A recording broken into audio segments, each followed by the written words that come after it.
మల్కాజ్గిరిలోని ఆర్టీసీని ప్రభుత్వంలో విలీనం చేయాలని డిమాండ్ చేస్తూ జరుగుతున్న అమరణ నిరాహార దీక్షకు ఎమ్మెల్సీ తీన్మార్ మల్లన్న సంఘీభావం తెలిపారు. ప్రభుత్వం ఇచ్చిన హామీని అమలు చేసి ఆర్టీసీ కార్మికులకు న్యాయం చేయాలని కోరారు. ప్రభుత్వం స్పందించకపోతే రాష్ట్ర వ్యాప్తంగా ఉద్యమాన్ని విస్తరిస్తామని హెచ్చరించారు. ఇప్పుడు బహుజన వర్గ ఒప్పందంలో ఏం రాసుకున్నాం? ఒక క్లాసులో ఉల్లంఘన కారణంగా మొత్తం వాడు తెచ్చినటువంటి అప్పులు 100% అప్పులలో 90% అప్పులు మాత్రమే ప్రభుత్వం కట్టాలి, మిగతా 10% ఎల్ఎన్టీ వాడు కట్టాలి. ఈ 12,000 కోట్ల ప్రాజెక్టును ఈయన 3 రోజులు ఢిల్లీకి తిరిగి 15,000 కోట్ల ప్రాజెక్ట్ చేసేది.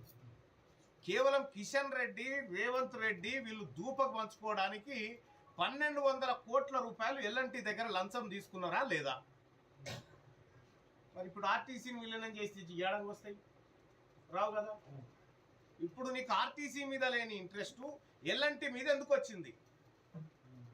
మెట్రో రైల్ని విలీనం చేయాలనేటువంటి ఆలోచన ఈ రాష్ట్ర ప్రభుత్వానికి వచ్చిందంటేనే చేసుకొని అని చెప్పి 52 రోజులు ధర్నాలు చేయించినా ఏం చేసినా చనిపోయినా కూడా పట్టించుకోలేదు.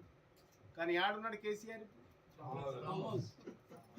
మరి నీకు అదే నాశనకాలం వస్తుందో ఏమో, ఆ పరిస్థితి తెచ్చుకోవద్దని చెప్తా ఉన్నా.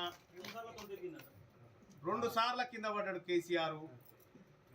ఆయన ఆరోగ్యాలతో ఉండాలని కోరుకుంటాం కూడా. ఇలా ఆర్టీసీని కాదని, ఆర్టీసీని విస్మరించి